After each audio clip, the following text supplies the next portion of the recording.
Baik, assalamualaikum warahmatullahi wabarakatuh. Jadi di sini saya akan mempresentasikan mengenai tugas akhir mengenai UAS dari tugas Kapita Selekta, yang mana di sini kemarin Bapak memberikan tugas mengenai tema membuat sebuah chatbot, yang mana itu dibuatkan dalam bentuk makalah dan dibuatkan video. Nah, jadi di sini saya itu mengambil judul yang cukup unik menurut saya karena di sini saya mengambil judul untuk nama itu Access Build. Access Build ini merupakan pengembangan chatbot, membuat evaluasi desain fasilitas publik ramah penyandang disabilitas berbasis lokal Retrieval Augmented Generation atau RAG mengacu pada Permen PUPR nomor 14 tahun 2017. Nah, mengapa saya mengambil tema dari arsitektur ini sendiri? Saya telah berkonsultasi juga, mengobrol bersama teman saya yang ada jurusan arsi, dan saya menemukan judul yang menurut saya ini cukup menarik dan sangat pantas untuk dibahas dan juga topiknya di sini cukup mendalam karena untuk penyandang disabilitas. Karena di sini kita tentunya harus eh, memastikan juga atau memperhatikan mengenai kaum-kaum yang disabilitas eh, dalam bentuk pembuatan chatbot yang mana nantinya bisa membantu dalam pengembangan desain yang ramah pada penyandang disabilitas tersebut. Baik, kita lanjut saja. Sebelumnya, perkenalkan, nama saya Syahrul Gufron Alhamdan dengan NPM 231506163. Saya sini membuatnya itu sendiri karena itu tugas individu. Selanjutnya di sini ada latar belakangnya itu sendiri. Yang pertama di sini mengapa aksesibel itu dibuat. Yang pertama di sini masalah sosial. Karena setelah saya riset beberapa itu masih banyak sekali fasilitas umum di Indonesia itu belum inklusif atau tidak ramah untuk kursi roda atau tunanetra. Bisa kita lihat ada tentunya memang tempat-tempat yang sudah dibuat, namun kan masih sangat jarang di Indonesia ini. Pada masih banget, masih sedikit sekali. Yang mana di sini kita tentunya harus memperhatikan masalah ini karena di sini tentunya ini merupakan masalah sosial. Yang mana di sini jatuhnya kita memperhatikan teman-teman kita atau saudara-saudara kita yang memiliki kebutuhan khusus atau penyandang disabilitas. Nah, di sini yang kedua ada masalah teknis, yang mana regulasi dari Permen PUPR nomor 14 tahun 2017 itu sangat tebal dan rumit bahasanya. Mungkin bahasanya itu perlu dikembangkan lagi atau dikerok lagi mengenai pembahasannya, mengenai regulasinya dan masalah teknik-teknisnya. Terus yang ketiga di sini ada akibat. Di sini arsitek dan kontraktor itu sering mengabaikan standar. Standar ini karena sulit mencari referensi yang cepat. Nah, jadi di sini kami memberikan solusi yang mana di sini dibutuhkan sistem cerdas. Nah, sistem cerdas ini nantinya bisa menjawab pertanyaan teknis konstruksi secara instan, yang mana di sini tentunya memberikan efisiensi serta kecepatan dalam arsitektur nantinya untuk melihat bagaimana sih standar yang dibutuhkan, tentunya untuk mencari referensi juga dengan melalui asisten cerdasnya. Next. Nah, ini merupakan solusi yang ditawarkan, yaitu di sini kami memperkenalkan Access Build. Apa itu? Jadi di sini merupakan sebuah chatbot atau asisten arsitektur berbasis AI. Teknologinya ini merupakan local RAG, Retrieval Augmented Generation. Dan juga di sini kita menggunakan mesin AI. Kenapa saya di sini masih menggunakan Olama? Karena dari saya sendiri itu sudah melakukan uji coba atau demo secara lokal. Di sini saya menggunakan lama yang mana ini merupakan basis yang gratis dan juga bisa berjalan di lokal dan juga 100% udah bisa 100% offline. Keunggulannya di sini dia akurat, berbasis data hukum Permen POPR, bukan halusinasi. Di sini saya mencantumkan resmi dari PDF yang diberikan dari eh, Kementerian PUPR. Terus di sini yang kedua itu privasi, data tidak dikirim ke internet itu karena memang karena basisnya masih lokal dan sini masih uji coba sederhana, terus juga gratis tanpa biaya API atau zero cost. Nah, di sini mungkin kita nanti bisa menggunakan yang lebih bagus lagi seperti Gemini AI atau OpenAI. Namun itu kan API-nya perlu berbayar dan nanti tentunya harus dikembangkan lagi lebih detail. Next, di sini ada arsitektur sistemnya. Nah, di sini saya akan membahas sedikit bagaimana sih cara kerjanya. Yang pertama di sini kita bisa lihat dulu ke bagian diagramnya. Nah, di sini kita ada upload dokumen. Upload dokumen ini kita mengupload dokumen-dokumen seperti dokumen yang saya bilang tadi berdasarkan nomor 14 tahun 2017 dari Kementerian PUPR. Nah, di sini kita cukup saja upload filenya. Nanti itu teksnya akan AI-nya akan melakukan text filter atau membaca teks tersebut dan nanti akan dimodelkan oleh Olama dan disimpan dalam database-nya atau store database-nya ya gitu ya. Terus di sini ada bagian user, yang mana user ini merupakan arsitektur tersendiri yang nantinya bisa menanyakan langsung eh, kepada chatbotnya mengenai pertanyaan yang ditanyakan, terus nantinya sistem itu akan membaca dari database yang sudah diinputkan oleh data PDF tadi. Nah, Olama itu akan menggenerate atau membaca dan mengambil kesimpulan tersendiri dan nantinya akan dijawab lewat antarmuka, Streamlit atau menampilkan jawaban. Nah, kalau berdasarkan diagram itu cara kerja seperti itu. Di sini ada juga penjelasannya mengenai ingestion, yaitu dokumen PDF itu dipecah diubah menjadi vektor. Nah, jadi di sini dokumen PDF-nya itu nanti dipecah untuk mudah dibaca dan dipelajari oleh chatbotnya. Terus ada retrieval atau sistem sini mencari pasal yang relevan dengan pertanyaan user. Nantinya akan dibuatkan tentunya ada pasal-pasal yang di dalam itu tentunya sangat penting. Tujuannya untuk sistem nanti mengacu pada pasal tersebut. Terus ada generation. Generation ini merupakan lokal LMM yang menyusun jawaban bahasa manusia berdasarkan pasal tersebut. Karena kan kita menggunakan manusia yang nantinya akan menyimpulkan pertanyaan, tentunya kita perlu eh, menyesuaikan penggunaan dari bahasa manusia tersebut. Oke, next. Nah, di sini ada demo sistem. Di sini saya masukkan gambar terlebih dahulu. Nanti kita akan demo langsung secara langsung ke sistemnya. Di sini saya menggunakan Python dan juga Olama. Di sini ada merupakan tampilannya. Di sini kita fokus ke demo sistem yaitu kasus pertama. Di sini ada pertanyaan, berapa kemiringan maksimal untuk RAM? Nah, dari dokumen itu kita sudah mengacu pada PUPR nomor 14 tahun 2017 yang mana bisa kita lihat di sebelah kiri dari tampilan itu ada konfigurasi. Kita menguploadkan filenya dan juga nanti Olama akan membaca file tersebut. Nah, nantinya kita bisa bertanya dan nanti akan diberikan jawaban seperti ini. Tidak ada informasi yang spesifik tentang kemungkinan minim maksimal untuk RAM, namun dalam pasal 20 ayat 2 huruf disebutkan bahwa kemiringan permukaan jalan yang mudah dilalui sebagai salah satu syarat perancangan dan penyediaan lift sebagai sarana hubungan vertikal antar lantai. Nah, di sini dia AI itu udah membaca dan tidak ada informasi yang spesifik tentang kemiringan maksimal untuk RAM. Next, di sini ada pertanyaan user yang seperti saya bilang tadi, hasil responnya seperti ini, sistem berhasil mengidentifikasi pasal 20, namun eh, di sini dia hanya memverifikasi kemiringan permukaan jalan. Di sini ada analisisnya. Sistem sudah mampu melakukan semantic search, pencarian makna yang tepat. AI di sini juga bersikap jujur atau honest AI dengan menyatakan tidak ada informasi spesifik, alih-alih mengarang angka halusinasi. Karena detail angka teknis terdapat pada lampiran gambar yang belum terekses sempurna. Di sini ada kasus kedua yang saya coba. Di sini kita bertanya sebutkan standar ukuran dan syarat pintu toilet disabilitas.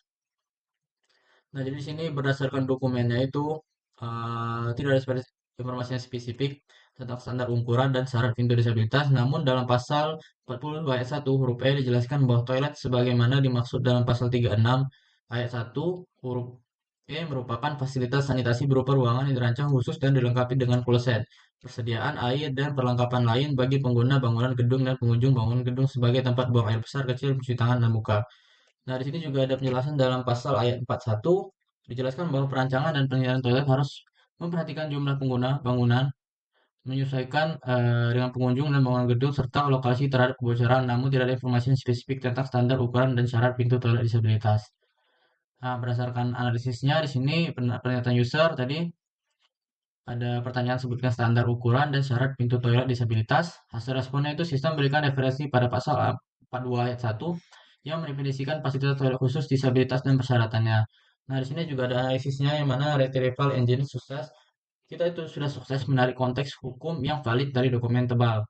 Keterbatasan dalam membaca data dimensi sentimeter atau meter disebabkan oleh format data pada PDF berupa tabel atau gambar yang menjadi peluang pengembangan fitur ORC atau Optical Character Recognition di masa depan. Nah, di sini merupakan tingkatan lebih lanjutnya nanti bisa dikembangkan tentunya.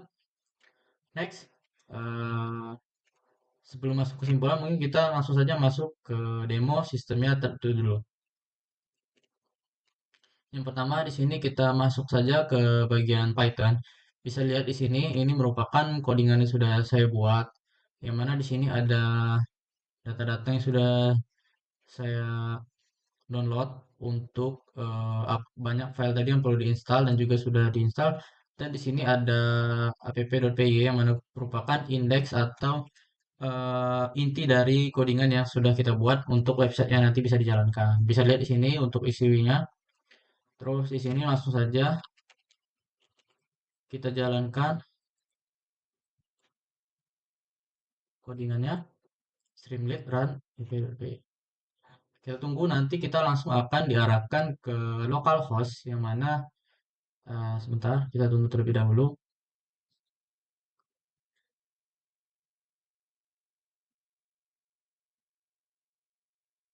Nah, di sini kita menggunakan localhost yaitu 8501, port 8501.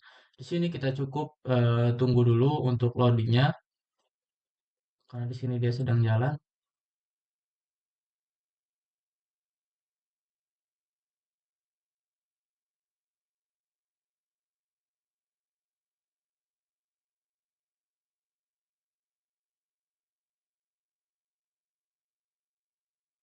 Baik, di sini bisa kita lihat itu sudah selesai loadingnya, yang mana di sini kita sudah masuk ke sistemnya. Bisa dilihat di sini untuk sistemnya itu Access Build AI, yang mana di sini seperti yang sudah saya jelaskan tadi, pertama untuk langkah pertama untuk menjalankan sistemnya itu kita perlu melakukan browser filenya terlebih dahulu. Nah, di sini saya sudah download mengenai filenya, yang mana di sini Permen PUPR 14 tahun 2017, dokumen resmi dari Kementerian PUPR dari link resminya. Nah, di sini kita biarkan dulu AI-nya untuk membaca dan mempelajari dari dokumennya.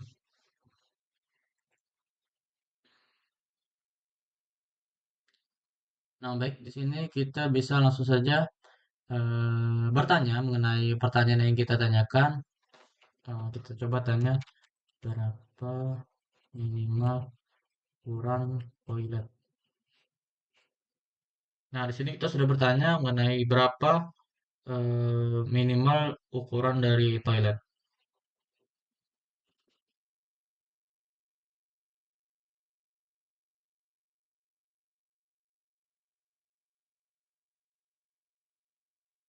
Sini memang butuh waktu yang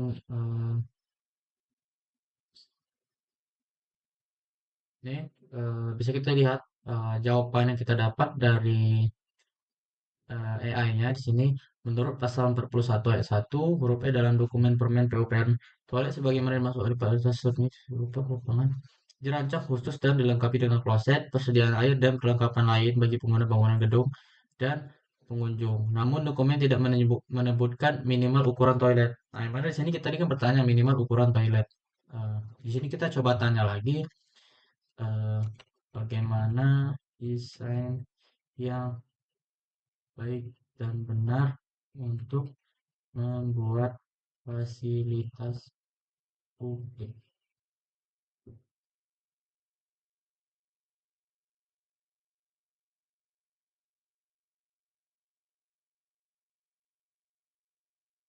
Di sini kita juga sudah menggunakan bahasa Indonesia. Bisa kita lihat di sini RAG offline berbasis Permen POK nomor 12 tahun 2017 sesuai dengan judul yang sudah saya ambil.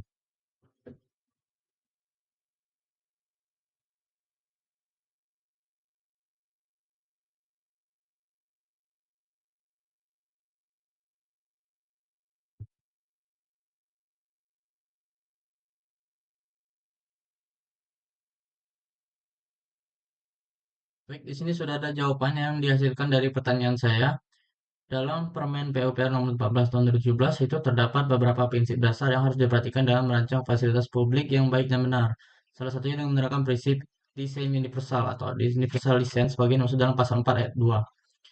Di sini bisa kita lihat penjelasannya secara mendetail yang dihasilkan dari pembacaan PDF-nya. Prinsip desain universal berfokus pada kemampuan penyandang disabilitas, anak-anak, lanjut usia, dan ibu hamil. Nah, di sini dia sudah menyebutkan prinsip desain universal yang berfokus pada kemampuan penyandang disabilitas. Sesuai dengan judul yang sudah kita ambil, yang mana di sini kita fokus kepada penyandang-penyandang disabilitas untuk anak-anak, lanjut usia, dan ibu hamil dalam perancangan fasilitas publik harus dipertimbangkan kebutuhan dan kemampuan kelompok-kelompok tersebut. Selain itu, dalam pasal 6 dinyatakan bahwa ukuran dasar ruang yang memadai bagaimana maksud dalam pasal 4 ayat 2 ditentukan berdasarkan saat ada kebutuhan gerak pengguna, bangunan gedung, dan pengunjung gedung, pengunjung dimensi peralatan, dan C. Sirkulasi. Dalam merancang fasilitas publik harus dipertimbangkan ukuran dasar ruang memadai dan sesuai dengan kebutuhan pengguna. Selain itu, dalam pasal 8 dinyatakan bahwa setiap bangunan gedung harus memenuhi persyaratan kemudahan bangunan gedung, meliputi kemudahan hubungan dari dan di dalam gedung, serta kelampahan prasarana. Juga di sini ada dalam rancang demikian desain yang baik dan benar untuk membuat fasilitas publik adalah dengan menerapkan prinsip desain universal. Baik, eh, mungkin ini saja eh, mengenai demo dari sistem yang sudah saya buat. Mungkin ini masih bisa dibilang prototype atau bisa bilang demo yang masih cukup sederhana. Namun saya yakin saya juga bertanya kepada teman saya yang dari arsitektur, sistem ini dia bilang tentunya sangat dibutuhkan dan juga bisa dikembangkan lagi nantinya dan bisa berguna. Yang mana di sini kita fokus pada teman-teman kita yang penyandang disabilitas. Selanjutnya kita kembali ke PPT.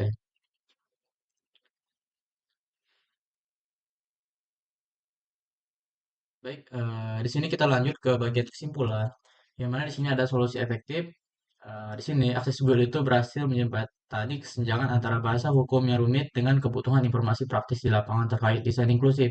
Seperti yang saya sudah jelaskan tadi, Permen PUPR itu menjelaskan regulasinya itu dalam bentuk PDF dan juga pasal-pasal yang menurut saya itu juga cukup rumit untuk dipahami dan tentunya kita itu butuh waktu yang cepat dan juga efisiensi dalam pengembangan atau pembuatan dalam proyek gitu. Jadi menurut saya ini merupakan solusi yang efektif yang mana akses build nanti bisa menjembatani antara kesenjangan antara bahasa hukum yang rumit. Tentunya nggak semua arsitektur itu atau user yang nantinya itu bisa memahami bahasa hukum yang rumit. Keunggulannya di sini yang kedua itu ada keunggulan lokal. Di sini saya menggunakan implementasi OLAMA atau Local LMM yang membuktikan bahwa sistem penjelasan buatan tidak harus mahal atau bergantung pada internet. Sistem ini menaruhkan privasi data 100% dan biaya operasional nol. Yang ketiga, di sini ada validasi dan kejujuran AI. Nah, ini menurut saya sangat penting karena ini merupakan eh, fatal effect yang mana di sini berdasarkan pengujian sistem itu mampu menelusuri pasal yang relevan dengan tepat dan bersikap jujur, honest AI, dengan tidak menyerang-nyerang ada data angka jika informasi tersebut terjadi dalam format gambar atau tabel yang belum terbaca. Terus harapannya tentunya aplikasi ini berpotensi besar menjadi alat bantu standar bagi arsitek untuk mewujudkan infrastruktur Indonesia yang lebih ramah penyandang disabilitas. Baik, saya simpulkan sedikit lagi mengenai proyek yang saya buat, yaitu membuat sistem yang mana kami buat yaitu Access Build, yang di sini berfokus pada penyandang disabilitas, yang mana di sini kita sudah mengimplementasikannya berdasarkan Permen PUPR nomor 14 tahun 2017. Yang mana di sini tentunya tujuannya untuk mewujudkan infrastruktur Indonesia yang lebih ramah penyandang disabilitas dan kita memberikan AI yang membantu dalam pengembangan tersebut. Ya, tentu itu nantinya tidak hanya bagi penyandang disabilitas, tentunya nanti bisa digunakan lebih disebarluaskan lagi, kemampuan lebih ditingkatkan lagi, dan juga bisa berguna tentunya pada pengembangan infrastruktur di Indonesia. Sekian presentasi dari saya mengenai proyek UAS akhir dari Kapita Selecta. Lebih dan kurang saya mohon maaf, saya tutup. Wassalamualaikum warahmatullahi wabarakatuh.